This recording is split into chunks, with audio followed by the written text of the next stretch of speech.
நண்பர்கள் அனைவருக்கும் நல்வணக்கம்ங்க. நீங்கள் இந்த பதிவில் பார்க்கிறது ஒரு நல்ல பெருங்கூட்டான 3ஆம் வீத்து மயிலை மாடு மற்றும் அதனுடைய மயிலை காளை கன்றோடனுங்க. மாடு கன்று இரண்டுமே சுழி சுத்தம்ங்க. இந்த மாட்டை பொறுத்த வரைக்கும் நல்ல பழைய வர்க்க டைப்லிங்க, நல்ல பெருங்கூட்டான தோற்றத்தில் நல்ல ஒரு ரட்டநாடி உடல் கட்டமைப்பில் இருக்குதுங்க. கன்றும் பார்த்தீங்கன்னா நல்ல ரட்டத்தும்பலுடன் இருப்பதனால் வருங்காலத்தில் நல்ல ஒரு இனச்சரிக்கைக்காகட்டும் அல்லது ரேக்லா ரேஸ்க்காகட்டும் அனைத்திலும் உகந்த கன்றாக சேருங்கிறதுல எந்த விதமான டவுட்டும் கிடையாதுங்க. ஸோ கறவைக்கு கால் அணைக்க வேண்டுங்க. கறவை திறன் கன்றுக்கு போக நேரம் 2லிருந்து 2.5 லிட்டர், ஒரு நாளைக்கு நீங்கள் 5 லிட்டர் பால் கறந்துக்கலாமுங்க. கன்று நல்ல தெளிவாக சேருங்க. மாடும் நல்ல தெளிவான மாடு. கறவைக்கு நம்ம கால் அணைக்க வேண்டுங்க. அதாவது நிறைய நண்பர்கள் கேட்குறீங்க, கறவைக்கு கால் அணைக்க வேண்டும் என்றால் அந்த மாடு பாலுக்கு நிற்காத காரணத்தினால தான் நீங்கள் கறவைக்கு கால் அணைக்கிறீங்களான்னு கேட்டிருக்கீங்க.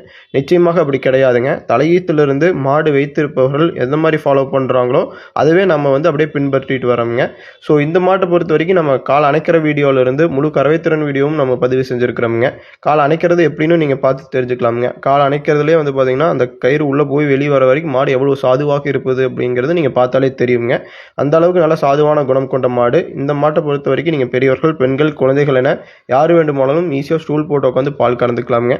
தற்போதைய சூழ்நிலையில் நிறையா நண்பர்கள் கால் அணைக்கிற மாடு தான் கேட்குறாங்க. என்ன காரணம்னு கேட்டிங்கன்னா, ஒரு வண்டி வாகனத்தை கண்டு மாடு மிரண்டாலும் நம்மளுக்கு ஒரு சேஃப்டியாக இருக்குங்க.